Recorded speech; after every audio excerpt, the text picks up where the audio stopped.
ಕರ್ಮವ ಮಾಡಿ ದುರ್ಗತಿ ಕೂಪದಲ್ಲಿ ಬೀಳಬೇಕು.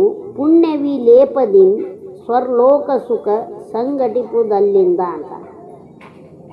ನಾವು ಮನುಷ್ಯನ ಜೀವಿ ಆದವರು ಎಲ್ಲರೂ ಪಾಪ ಕರ್ಮ ಇಲ್ಲದೆ ಸಾಧ್ಯನೇ ಇಲ್ಲ. ಗೊತ್ತಿದ್ದು ಪಾಪವನ್ನು ಮಾಡ್ತೀವಿ, ಗೊತ್ತಿರ್ಲದಂತೆಯೂ ನಮ್ಮಿಂದ ಪಾಪಗಳು ಆಗ್ತವೆ. ಈ ಜೀವಿ ಎಂದು ಭೂಮಿ ಮೇಲೆ ಹುಟ್ಟೈತೆ ಅಂತಂದ್ರೆ ಪಾಪ ಮತ್ತು ಪುಣ್ಯ ಎರಡು ನಮಗೆ ಬೆನ್ನು ಹತ್ತಿರ್ತಾವೆ. ನಾವು ಎಷ್ಟೇ ಪುಣ್ಯವನ್ನು ಮಾಡಲಿಕ್ಕೆ ಹೋದರೂ ಸಹಿತ ಅದರಿಂದ ಇನ್ನೊಂದು ತದ್ವಿರುದ್ಧವಾಗಿ ಒಂದು ಪಾಪ ಘಟಿಸ್ತೈತದ. ಎಷ್ಟೋ ಮಂದಿ ಅನ್ನ ಸಂತರ್ಪಣೆ ಮಾಡ್ತಿರ್ತಾರ, ಅನ್ನವನ್ನು ದಾನವಾಗಿ ಕೊಡ್ತಿರ್ತಾರ, ಅನ್ನವನ್ನು ನೀಡ್ತಿರ್ತಾರ. ಆದ್ರೆ ಒಂದು ಮಾತು ಡಿ ವಿ ಜಿ ಅವ್ರು ಅಂದಂಗೆ, ಅನ್ನ ನೀ ಏನು ಕೊಡ್ತಿ ದಾನ, ಅದು ಕುದೀತೈತಲ್ಲ ಅನ್ನ, ಅದು ನಿನ್ನ ಬೆವರಿಂದಲೋ ಅಥವಾ ಇತರ ಬೆವರದು.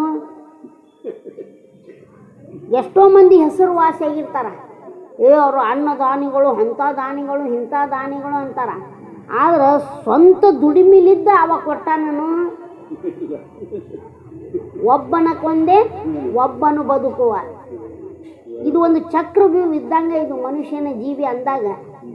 ಮತ್ತು ಅನ್ನ ನೀ ದಾನ ಮಾಡಿ ಕೊಡ್ತಿ, ದಾನಕ್ಕೆ ಕೊಡ್ತೀಯಪ್ಪ ಅಂತಂದ್ರೆ 1000 ಮಂದಿ ಅದನ್ನು ತಿಂದರೂ ಸಹಿತ ಅದ್ರದ್ದೇನು ಕುದೀತೈತಲ್ಲದು ಅನ್ನದ ಅಗಳು, ಅದು ಸ್ವಂತ ನಿನ್ನ ದುಡಿಮೆ ಬೆವರಿನಿಂದ ಕುದೀತೈತು ಅಥವಾ ಇತರರಿಂದ ಅಪಹರಿಸಲ್ಪಟ್ಟದ ಅದರಿಂದ ಅವರ ಕಣ್ಣೀರಿನಿಂದ ಅದು ಕುದೀತೈತು. ಇಲ್ಲಿ ಒಂದು ನಿನ್ನ ದುಡಿತದ ಬೆವರು ಒಂದು, ಈ ಕಡೆ ಅವರ ಕಣ್ಣೀರಿನ ಹನಿಯಿಂದ ಎರಡು ನೀರ. ದುಡಿದದ್ದು ಬೆವರು ಬರೋದು ಅದು ನೀರ ಹಾಗೆ ಬರ್ತೈತಿ. ಅವರ ಕಣ್ಣೀರಲ್ಲಿದ್ದ ಏನು ಕುದಿಸ್ತೀವಿ ಅದನ್ನು ನೀರ. ಅದಕ್ಕೆ ಪಾಪ ಎಲ್ಲಿ ಮಾಡ್ತೀಯಪ್ಪ ನೀನು? ಪಾಪ ಅಂದ್ರೆ ಏನು ಹಂಗಾದ್ರೆ? ಪುಣ್ಯ ಅಂದ್ರೆ ಏನು? ಹೌದು, ಪುಣ್ಯ ಗಳಿಸಿದೆ ಅಂದ್ಕೊಳ್ಳಿ ನಮ್ಮ ಮತ್ತೆ ನೀನು ಹೋಗೋದು ಸ್ವರ್ಗ ಲೋಕಕ್ಕೆ ಹೋಗ್ತಿ ಅಂತಿ. ಸ್ವರ್ಗ ನೋಡಿದವ್ರು ಯಾರು?